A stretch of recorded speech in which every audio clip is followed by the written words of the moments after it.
Alright, here we are. Welcome to another lesson, another chord progression. I like this one. The notes for the first chord are G, F, B flat, and D. Second chord, F sharp, E, A, and D. Kind of sounds strange when you play it by itself, but it's all about the passing notes. I'll explain that later as we get into it.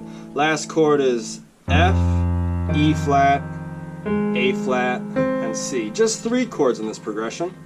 Okay?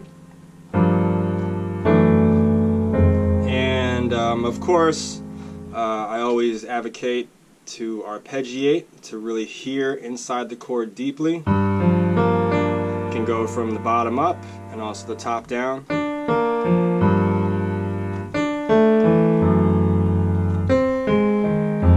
Okay, so you get every single note, you can really hear.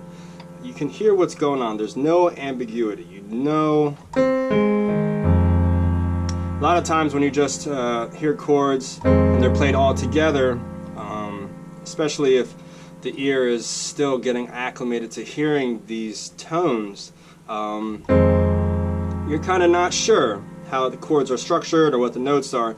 But when you're able to practice like this and actually arpeggiate note for note the chord, it gets in your ear really strong. Okay, so I'd encourage you guys to get used to hearing it from the top down, like the melody note.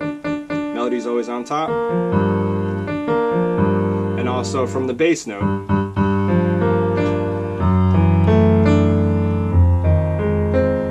Alright. So you could practice it hands together like that, depending on where you are, or we can also break it down hand by hand, which is kind of cool. In the left hand, just G and F,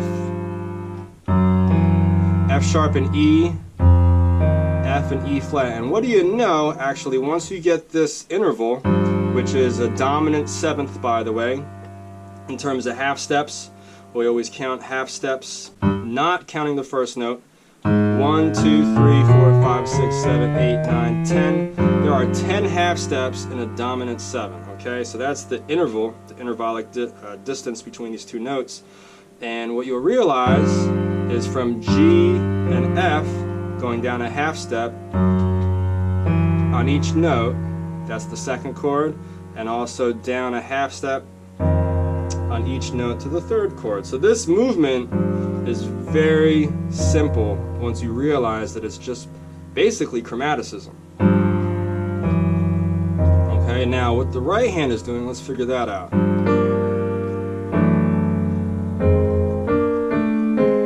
Okay, so we have a major third from B flat to D, and then this note moves down a half step to make this interval a perfect 4th, A to D, and then A flat to C is also a major third. So from the first chord, major third, third chord, another major third.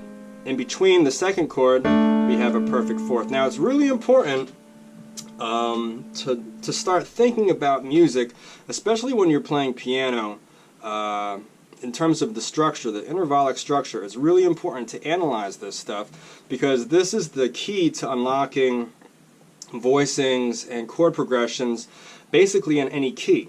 Okay, so this is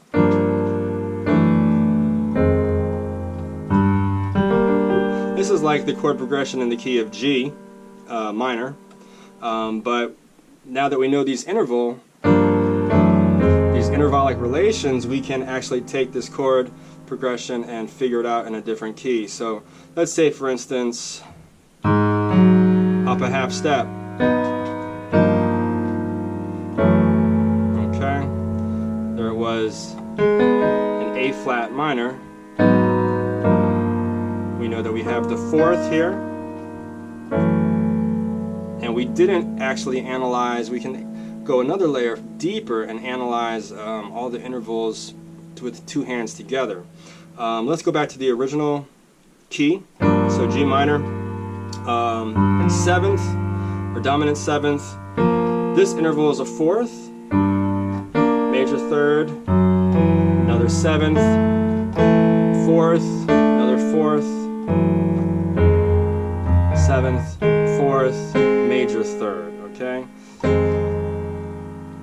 And the last thing that I'll leave you with is, you know, try to make this fun. Once you get it into your fingers, I recommend setting a timer for maybe like 5 or 10 minutes, and just to kind of make this a monotonous thing to get the movement and the feeling into your fingers so that you can develop muscle memory. And it's a good idea always to do this with some kind of time being established. So I personally like to find drum loops. There's a bunch of drum loops on YouTube that you can find, or just, you know, every now and then you can't go wrong with just a regular metronome click, just to get the sense of timing, how you want to place things.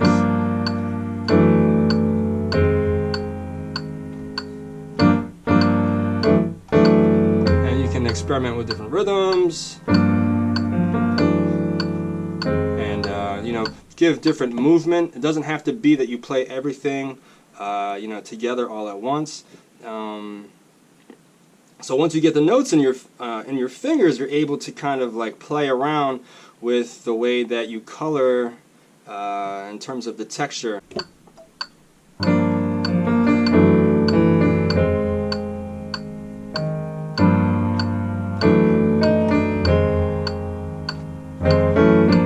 Okay, so there's a lot of different things you can do. You can play around with the ornamentation. You can, I just went back, okay, I just went chromatically up to lead you back to the 1, just as a different way to move around. But yeah, I mean, there's a lot that can be done with this progression. This is kind of like a dark, smooth, cool progression. Kind of jazzy a little bit, but it can be, you know, applied in a lot of different ways. So have fun with that. Get it in your fingers.